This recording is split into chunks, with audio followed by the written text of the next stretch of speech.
Last time we looked back briefly at God's account of the beginning.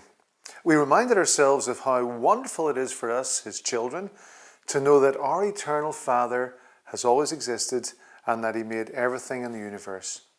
Each part of the Trinity, Father, Son and Spirit, was involved in creation just as they're each involved in our lives. In the same way that creation was entirely initiated by God, saving us and making us into new people, a new creation is something God planned and brought about. He's fully committed to seeing our lives become what He designed them to be.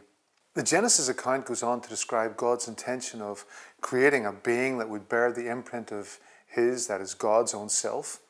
Because we are created finite and dependent, for us the desire to make something is always associated with some kind of need.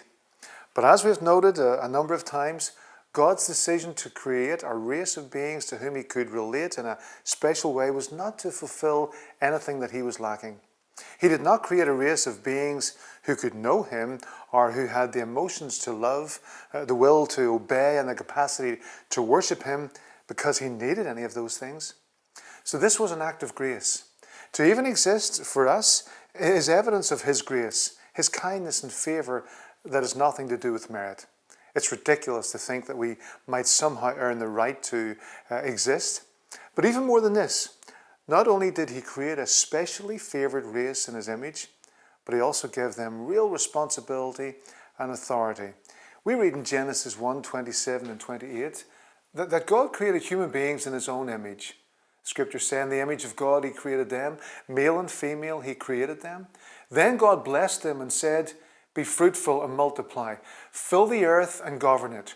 Reign over the fish in the sea, the birds in the sky, and all the animals that scurry along the ground." Built into what it is to be human, He placed the capacity and potential to reproduce, to bring into the world others who bear the image of God. And He gave them, and through them, us, the enormous responsibility of managing the earth that He had created. They and we were to be His representatives, directly responsible to Him, but with very real delegated authority. Throughout the Old Testament narrative, we see many examples of God giving real responsibility and authority to His people. Then, as the narrative continues, there's a lot of focus on how God's children under the New Covenant are given the amazing privilege of being involved in His purposes. Clearly, this is something extremely important to God, and another example of His grace. To be created in the image of God means that we're designed specifically to participate in what He's doing, what's important to Him. So when a human being focuses their thoughts, their time and their energy on something else, they're not fulfilling the very thing for which they were made. To state it in the positive, when someone is giving themselves to the purposes closest to God's heart, they're truly alive. But of course, Adam and Eve were willingly deceived and aligned themselves with Satan, who intends to overthrow God's rule. Now, the race created by God to share with Him in His purposes had turned their backs on that privilege and, without fully realizing it, had aligned themselves with the enemy, the usurper. Continuing to use God-given ingenuity down through history, the human race has, of course, discovered and achieved a great deal. But without God's guidance and His purposes and focus, a lot of what man has done has also proved to be disastrous. Adam disqualified himself from the position God had appointed him to as caretaker over the created earth. His delegated authority was withdrawn, but God had no intention of allowing Satan a victory. The first representative of the human race had failed, a new one must be found. Someone who would be worthy to take the responsibility and bear authority in God's purposes. At the moment when God was describing the terrible ramifications of Adam and Eve's sin, He also promised that someone would be sent to defeat Satan and restore man to the place God had intended for him. We know, of course, that in time He did come, and it was God's Son, born a human being, Jesus. He would be called the Christ, specially designated by God as His great prophet, the final high priest, and the eternal King. In the New Testament, one of God's designated storytellers, Paul, will call Jesus the second Adam, the new man, the new head of God's family, representing His people before God. Unlike the first Adam, Jesus refused to listen to the usurper.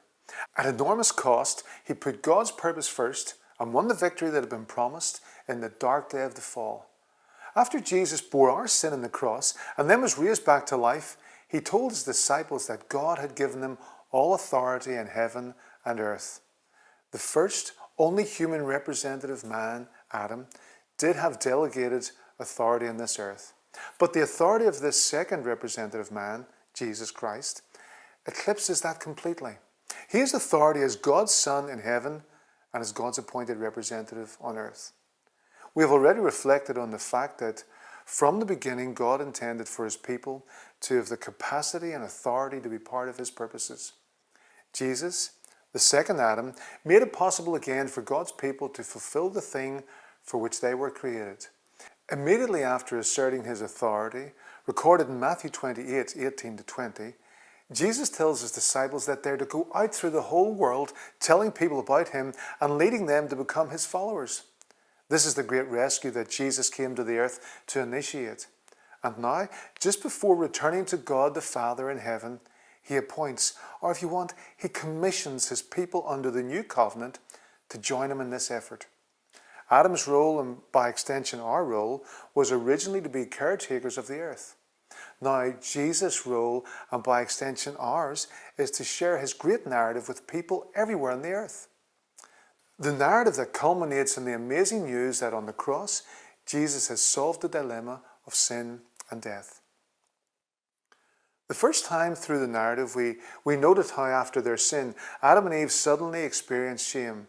In Genesis 3 verse 7, we read, "At that moment their eyes were opened, and they suddenly felt shame at their nakedness. So they sewed fig leaves together to cover themselves." Where before it had not entered their minds to cover their bodies, they now felt exposed and guilty. Their relationship to the world around them, to each other, and most significantly to God, was now totally changed, corrupted. God rejected their pathetic efforts to cover themselves with leaves. Only he could provide what would be satisfactory.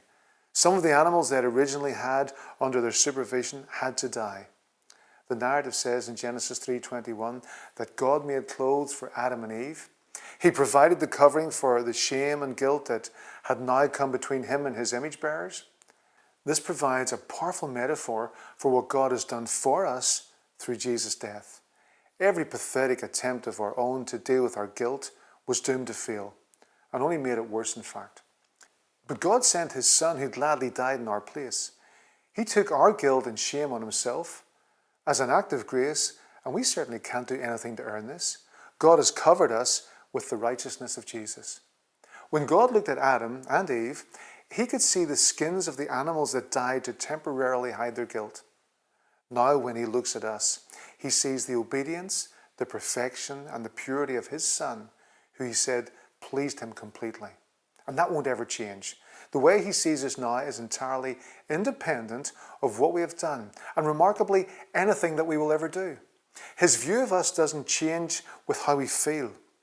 We're going to highlight other places where the narrative reinforces this incredible reality. And later in the New Testament, we'll see that a lot of attention is given to this. One reason is because God knows that we're very quick to forget. The old habit of trying to find some way to deal with our guilt and our feelings of shame were very deeply ingrained. But he wants us to live in the freedom that comes from knowing that it has been completely and finally dealt with. We can live without guilt before him because he always sees us in Christ, and that can never change.